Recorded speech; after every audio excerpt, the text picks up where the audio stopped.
بسم اللہ الرحمن الرحیم الحمدللہ والصلاة والسلام علی رسول اللہ۔ السلام علیکم ورحمۃ اللہ وبرکاتہ۔ امید ہے آپ سب خیریت سے ہوں گے۔ انسان کا جو نفس ہے،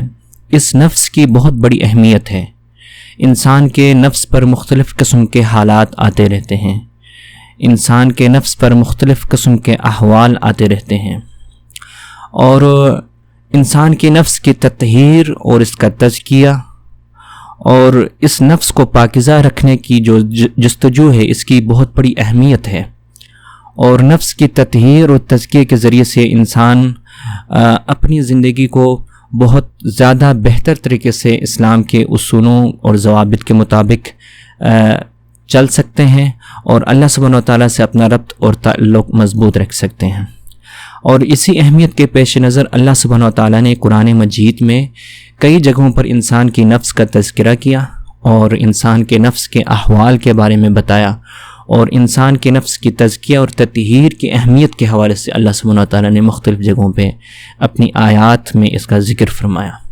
چنانچہ سورۃ الشمس میں اللہ سبحانہ و تعالیٰ نے بہت بڑے بڑے مخلوقات کا ذکر فرمایا، اور اس کے بعد انسان کی نفس کا ذکر بھی فرمایا۔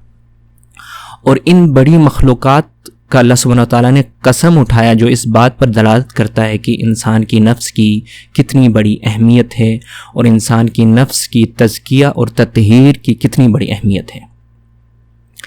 اللہ سبحانہ و تعالیٰ نے قرآن مجید میں سورۃ الشمس کے شروع میں فرمایا والشمس وضحاہا، قسم ہے سورج کی اور اس کی دھوپ کی، والقمر اذا تلاہا، اور قسم ہے چاند کی جب وہ سورج کے بعد نمودار ہوتا ہے۔ اتنی بڑی عظیم مخلوق کے اللہ سبحانہ تعالیٰ نے قسم اس لیے اٹھایا کیونکہ انسان کو پتہ ہے کہ سورج اللہ تعالیٰ کی نعمتوں میں سے ایک نعمت ہے، اور ایک ظاہر بہت ہی عظیم مخلوق ہے جسے ہر کوئی مشاہدہ کرتا ہے۔ تو اللہ سبحانہ تعالیٰ نے اتنی عظیم مخلوق کی قسم اٹھایا، پھر فرمایا والقمر اذا تلاہا، اور چاند کی قسم جب یہ سورج کے بعد نمودار ہوتا ہے۔ چاند بھی اللہ سبحانہ تعالیٰ کی ایک بہت بڑی عظیم مخلوقات ہے جس کا ہر کوئی مشاہدہ کر سکتا ہے، دیکھ سکتا ہے۔ والنہار اذا جلاہا، اور دن کی قسم جب یہ سورج کو ظاہر کرتا ہے۔ دن انسان کے لیے ایک دن کا ابتدا، ایک نئی صبح انسان کے لیے ایک نئی زندگی لے کے آتا ہے، اور انسان کو بہت سارے ایسے مواقع عطا کرتے ہیں کہ وہ اپنے اس نئے دن میں ایک نئے عزم کے ساتھ اپنے دن کا ابتدا کریں اور کامیابی کے مواقع تلاش کریں۔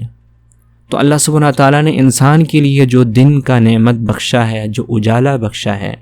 اور ہر انسان کی زندگی میں ایک نئی صبح نمودار ہوتی ہے جو ایک پیغام لے کے آتا ہے کہ اے انسان، اللہ سبحانہ تعالیٰ نے تجھے مزید موقع بخشا ہے تاکہ تم اللہ سبحانہ تعالیٰ کی طرف لوٹو اور کامیابی کے راستے تلاش کرو۔ تو اللہ سبحانہ تعالیٰ نے یہاں پر دن کا بھی قسم اٹھایا۔ پھر اللہ سبحانہ تعالیٰ نے اس کے بعد واللیل اذا یغشاہا، اس کے بعد رات کا بھی قسم اٹھایا کہ واللیل اذا یغشاہا، اور رات کی قسم اذا یغشاہا جب یہ سورج کو ڈھانپ دیتا ہے۔ رات بھی اللہ سبحانہ تعالیٰ کی طرف سے ایک بہت بڑی نعمت ہے جس میں انسان کو سکون ملتا ہے، انسان اپنی نیند کی کمی کو پورا کرتا ہے اور تازہ دم ہو کے اگلے صبح پھر اپنی منزل کی طرف رواں دواں ہوتا ہے۔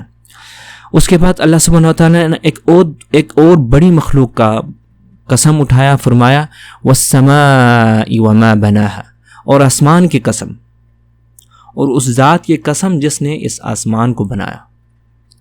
اتنا بلند و بالا آسمان۔ اور پھر فرمایا والارض وما طحاہا، اور زمین کی قسم، اور اس ذات کی قسم جس نے اس زمین کو بچھایا ہے۔ یہ زمین جس پر انسان بستے ہیں، اور انسان اس زمین کا مشاہدہ کرتے ہیں، اور اللہ سبحانہ تعالیٰ کی قدرت اس کے اوپر ظاہر ہوتی ہے۔ اللہ سبحانہ تعالیٰ نے اس عظیم مخلوق کا بھی قسم اٹھایا۔ پھر اس کے بعد اللہ سبحانہ تعالیٰ نے نفس کا قسم اٹھایا، وَنَفْسٍ وَمَا سَوَّاهَا، اور نفس کی قسم، وَمَا سَوَّاهَا، اور اس ذات کی قسم جس نے اس نفس کو بہترین بنایا۔ اور پھر اللہ سبحانہ تعالیٰ نے فرمایا فَأَلْهَمَهَا فُجُورَهَا وَتَقْوَاهَا، اس نفس کے دل میں ہم نے ڈالا، ہم نے الہام کیا فجورها وتقواها، اس کی بدی بھی اور اس کی نیکی اور تقوی بھی۔ پھر فرمایا قد افلح من زکاها، یقیناً کامیاب وہ ہوا جس نے اس نفس کا تزکیہ کیا، اس کی تطہیر کرنے کی کوشش کی۔ وقد خاب من دساها، اور نامراد وہ ٹھہرے جس نے اس نفس کو آلودہ کیا۔ یہاں پر یہ بات ہمیں واضح ہوتی ہے کہ اللہ سبحانہ تعالیٰ نے انسانی نفس کو اختیار دیا کہ چاہے تو وہ نیکی کا رستہ اپنا لے اور چاہے تو وہ بدی کا رستہ اپنا لے۔ اللہ سبحانہ تعالیٰ نے یہاں پر جب نفس کا تذکرہ فرمایا تو یہ بات واضح کی کہ کامیابی اسی کو ملے گا جس نے اس نفس کا تزکیہ کیا، اور اس نفس کی تزکیے کے لیے اس نے کوششیں کی، اس نے سعی کیا، اور خسارہ اور گھاٹا اور نقصان اس کو ملے گا جس نے اس نفس کو بدی کے راہوں پر چلایا۔ لہٰذا جن کا نفس عالی المرتبت ہوتے ہیں، جن کی نفس کی اڑان بڑی ہوتی ہے، وہ دنیا کی گندگیوں میں جھوٹ، غیبت، گالیاں، بد اخلاقی اور اس جیسے رذیل اخلاق سے وہ اپنے نفس کو محفوظ رکھتے ہیں، اور جن کی نفس پست ہوتی ہے اور تاریکیوں میں ہوتا ہے، ان کو یہ صفات بہت اچھے لگتے ہیں۔ وہ پھر ہر طرح کی مغلظات اس کی طبیعت میں ہوتی ہے اور وہ معاشرے میں گندگی پھیلاتے ہیں۔ اسلام میں اللہ سبحانہ وتعالیٰ نے اور رسول اکرم صلی اللہ علیہ وسلم نے نفس کی تزکیے کے لیے بہت سارے اصول اور ضوابط مقرر کیے ہیں، بہت سارے احکامات قرآن اور حدیث میں موجود ہیں جن پر چلتے ہوئے ہم نے اپنے نفس کی تزکیہ کرنا ہے۔ شریعت میں نفس کے تزکیے کے طریقے بھی بالکل واضح ہیں، اور رسول اکرم صلی اللہ علیہ وسلم نے اپنی حیات مبارکہ میں اور اللہ سبحانہ تعالیٰ نے قرآن مجید میں نفس کے تزکیے کے اصول اور ضوابط فرما دیے ہیں۔ شریعت نے ہمیں بتایا کہ کس طریقے سے ہم اپنا تزکیہ نفس کر سکتے ہیں۔ اس سلسلے میں سب سے پہلا جو قدم ہے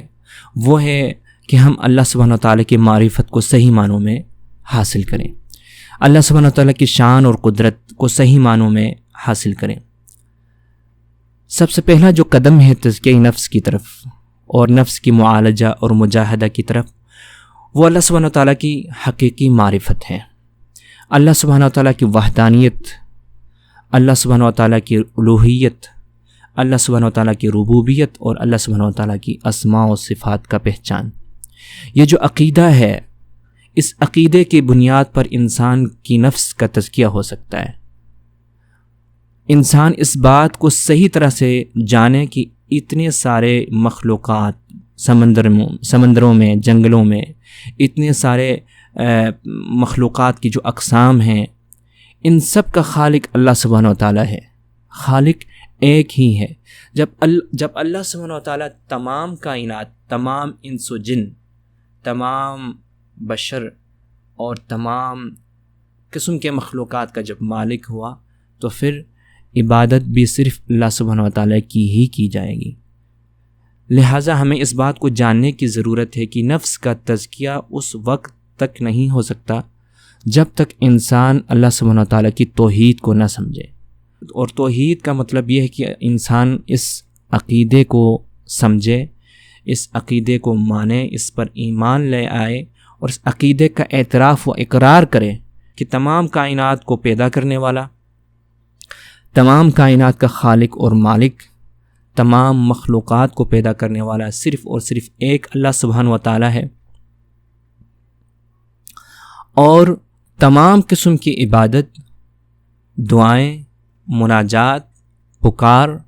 ہر قسم کی عبادت صرف اور صرف اسی اللہ سبحانہ وتعالیٰ کے لیے کی جائے گی۔ اور اللہ سبحانہ وتعالیٰ نے اپنے جو اسماء و صفات قرآن مجید میں بیان کیے ہیں، اور رسول اکرم صلی اللہ علیہ وسلم نے جو اسماء حسنہ اور جو صفات علیٰ اللہ سبحانہ وتعالیٰ کی شان کے حوالے سے بیان فرمایا ہے، ان سب پر ایمان لے آنا بغیر کسی تاویل کے، بغیر کسی تشبیہ کے، بغیر کسی تمثیل کے. اور ان اسماء و صفات کا اگر کوئی گہرائی سے مطالعہ کریں تو انہیں اللہ سبحانہ و تعالیٰ کی قدرت اور اللہ سبحانہ و تعالیٰ کی عظمت صحیح طرح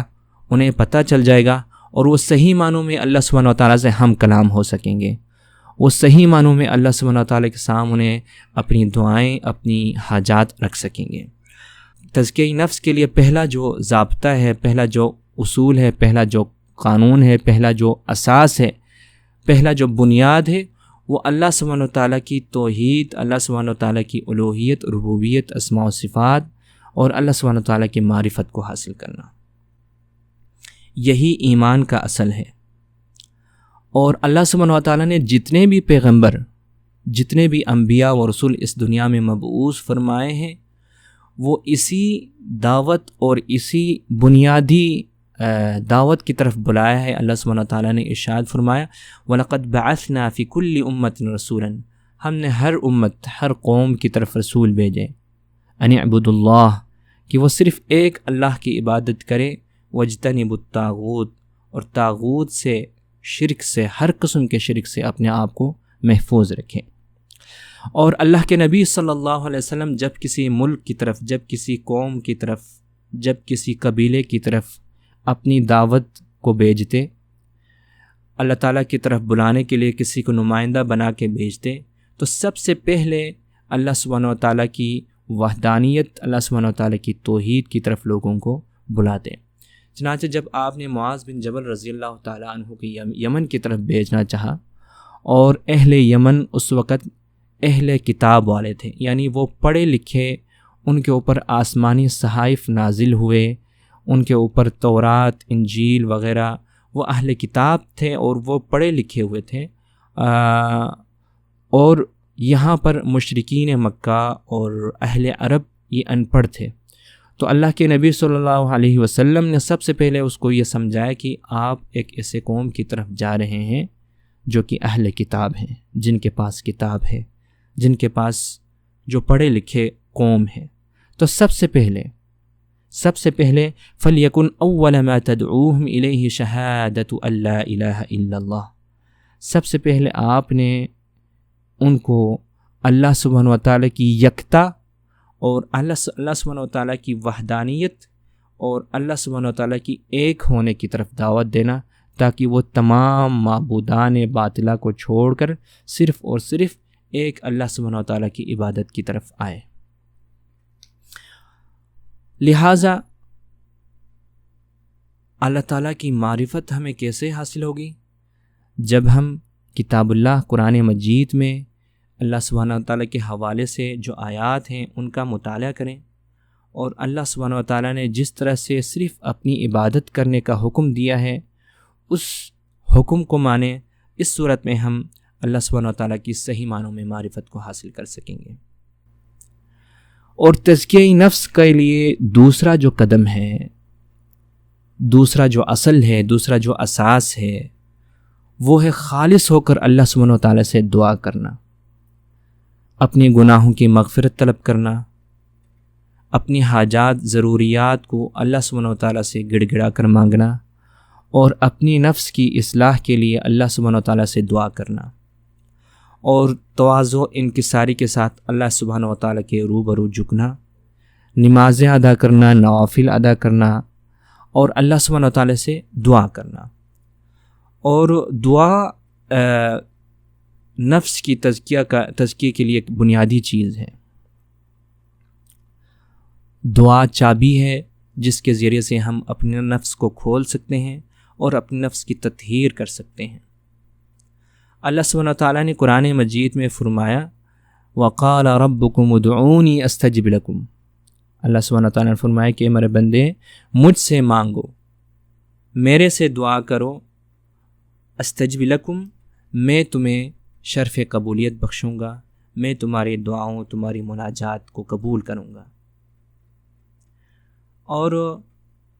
اللہ کے نبی صلی اللہ علیہ وسلم کثرت کے ساتھ یہ دعا کیا کرتے تھے، اللہم یا مقلب القلوب ثبت قلبی علی دینک،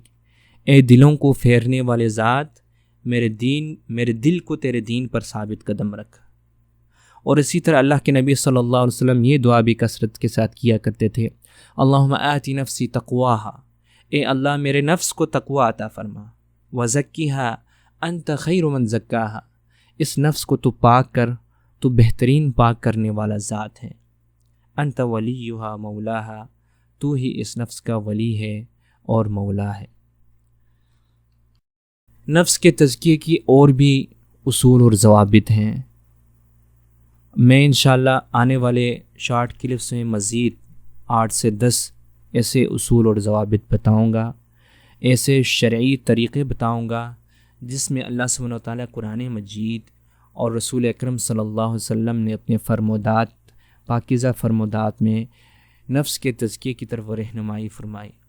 آج کے لیے اسی بات پر اکتفا کرتا ہوں۔ اللہ سبحانہ وتعالیٰ سے دعا ہے کہ اللہ سبحانہ وتعالیٰ صحیح معنوں میں ہمیں اپنے نفس کی تزکیہ کرنے کی، اپنی نفس کی تطہیر کرنے کی اور محاسبہ کرنے کی اور مجاہدہ کرنے کی، اور اپنے نفس کو صحیح رستوں پر، صحیح راہ پر رکھنے کی، اور اللہ سبحانہ وتعالیٰ کی صحیح معنوں میں عبادت کرنے کی اور برائیوں سے بچنے کی اللہ سبحانہ وتعالیٰ ہمیں توفیق عطا فرمائے۔ وآخر دعوانا الحمدللہ رب العالمین۔